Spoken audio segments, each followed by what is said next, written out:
Hello friends, welcome back to my channel. ఈరోజు వీడియోలో curry వచ్చేసి చామ దుంపల పులుసు ఎలా చేసుకోవాలో చూద్దాం. ప్లీజ్ వీడియో నచ్చితే సబ్స్క్రైబ్ అండ్ లైక్ చేయండి ఫ్రెండ్స్. ముందుగా చామ దుంపల్ని నేను ఉడికించి ఇలా పొట్టు తీసి కట్ చేసి పక్కన పెట్టాను. తర్వాత స్టవ్ మీద ఒక గిన్నె పెట్టి ఆయిల్ వేసి జీలకర్ర అలాగే ఉల్లిపాయ ముక్కల్ని వేసి కలుపుకోవాలి. ఒక 2-3 పచ్చిమిర్చి ముక్కల్ని కూడా వేసాను. ఇలా ఉల్లిపాయలు కొద్దిగా ఫ్రై అయ్యాక అల్లం వెల్లుల్లి పేస్ట్ని కూడా వేసుకొని ఒకసారి కలుపుకోవాలి. ఉల్లిపాయలు మంచిగా ఫ్రై అయ్యాయి కదా, ఇప్పుడు పసుపు వేసుకొని మొత్తం కలుపుకోవాలి. తర్వాత కరివేపాకు కూడా వేసుకోవాలి. నేను చామదుంపల్ని ముందుగా కట్ చేసి పెట్టుకున్నాను కదా, ఇప్పుడు పోపులో చామదుంపల్ని వేసుకోవాలి.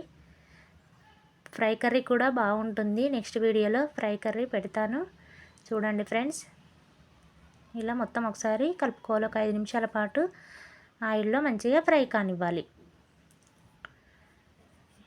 తర్వాత చామదుంపలు ఫ్రై అయ్యాయి కదా, సరిపడా కారం పొడిని అలాగే సాల్ట్ని వేసి కలుపుకోవాలి. నేను ముందుగానే చింతపండును నానబెట్టుకున్నాను. నానబెట్టి రసంని తీసి ఇప్పుడు వేసుకోవాలి. వేసి ఒకసారి కలుపుకోవాలి. కొద్దిగా జీలకర్ర మెంతుల పౌడర్ని వేయాలి. తర్వాత ధనియాల పౌడర్ని కూడా వేసాను. పులుసు మరుగుతున్నప్పుడు చాలా బాగుంటుందండి, మీరు కూడా ట్రై చేయండి ఫ్రెండ్స్. ఇలా పులుసు దగ్గరికి అయింది కదా, లాస్ట్లో కొత్తిమీరని కూడా వేసుకొని ఒకసారి కలుపుకోవాలి.